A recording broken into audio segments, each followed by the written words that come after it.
Greetings to all members of the HIS Forum. Let me begin by thanking Junior Bridge, Mark Adams, and Lee Wayne for all the effort they have put in making it possible for me to speak to you today. They did a lot of work in trying to organize my travel to Namibia, which finally failed.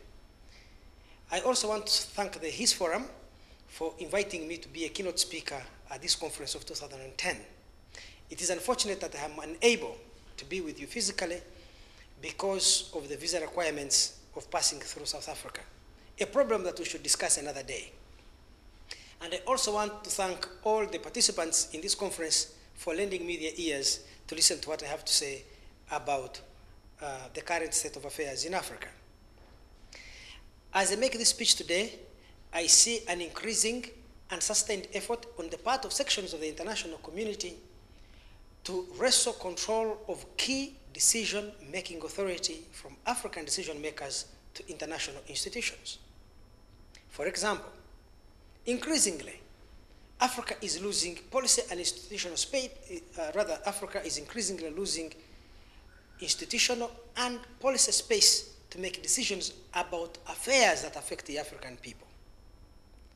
For example, in September, there was a conference at the United Nations regarding the Millennium Development Goals set up by the UN, which means that increasingly the decision on the human development affairs of the African peoples are not shaped by African decision makers. They are decided by the UN. African leaders do not account to their own populations regarding achievement of key Millennium Development Goals. They go to account to the United Nations. Now, I am not against the United Nations Millennium Development Goals.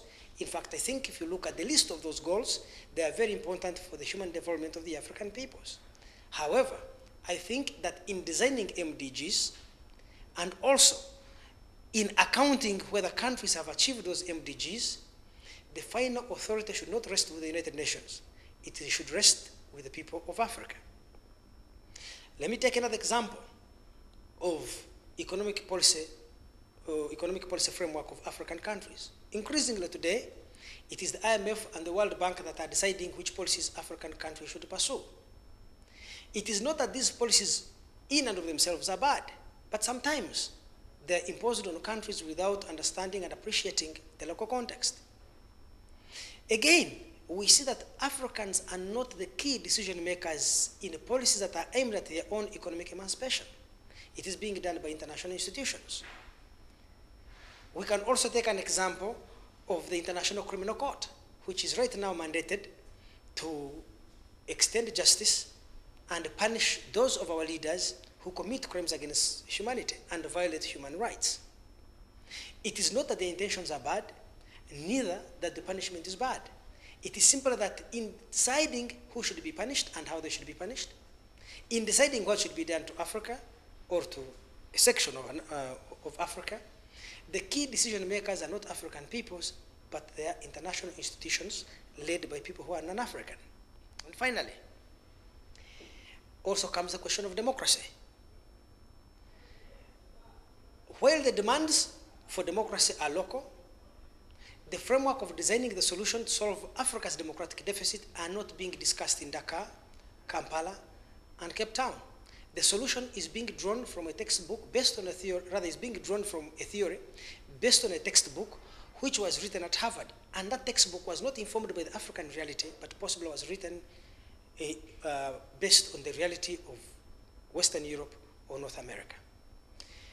My presentation today is to say that in pursuit of ownership of everything that is happening in Africa, at the heart of any form of ownership is the principle that those most affected by a policy or an institution should be the ones to make the decision on whether that institution or policy should be promoted for their own benefit.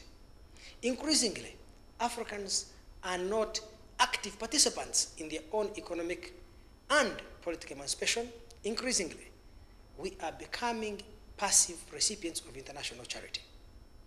So, let me begin with the issue of human rights. Increasingly, human rights in Africa, which are appalling, the struggle to achieve human dignity and the human rights of the peoples of Africa is not led by African people. It's led by Amnesty International and by Human Rights Watch. Although these institutions, I believe, are well-intentioned, they do not appreciate the local context. The approach to human rights is name and shame. And in naming and shaming, they tend to create the other. They pit people against people. Yet, as I will show on later, the very people who abuse human rights cannot only be seen as enemies of these human rights, they should be seen as partners in the promotion of respect for human rights. Let's come to press freedom, a sphere where I act a lot. Our rights to press freedom right now are not articulated by African journalists, largely. They're articulated by international institutions. You have the Open Society Institute, you have the CPJ, that is the Committee to Protect Journalists in New York, you have the Reporters Without Borders. I believe that all these international organizations are well-intentioned and they are driven by a human concern for the freedom of the African peoples. I have been a beneficiary of their work. But I also sometimes think that they do not appreciate the local context, and a lot of their interventions tend to distort the local reality. Ultimately, African journalists and African media owners must be subjected to the different interests that are contesting in Africa. There are advertisers, there is government, there are readers, viewers, and listeners. All these are partners, and the role of African journalists in promoting press freedom should be to bring on board all the actors in these countries, not as enemies to be condemned, but be as partners to work with to achieve a desired objective. So, in discussing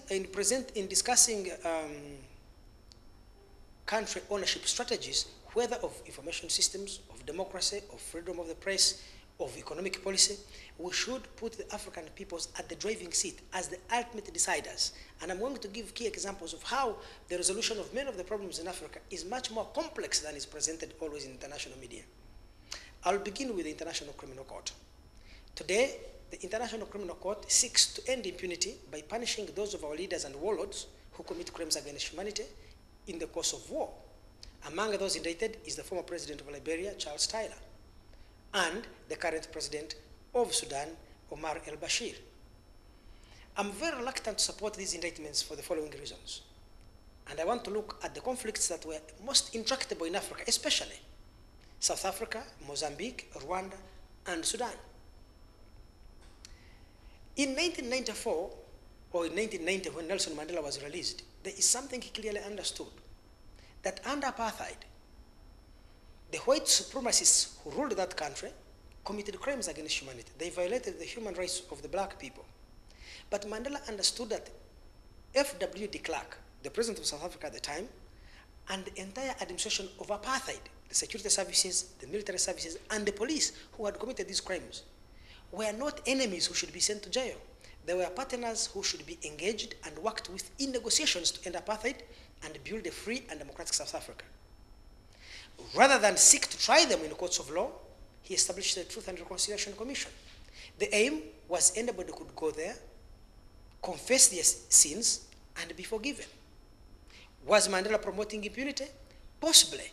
But the lesson we learned from the South African experience is that Nelson Mandela and the ANC and all other participants in the South African reconstruction process understood that they need to place political reconciliation above the search for justice.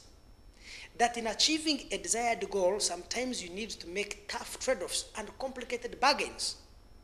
And in this case, crimes went unpunished in exchange for political reconciliation. And the result was South Africa has been able to achieve, in a very short time, fairly plausible interracial harmony and social integration.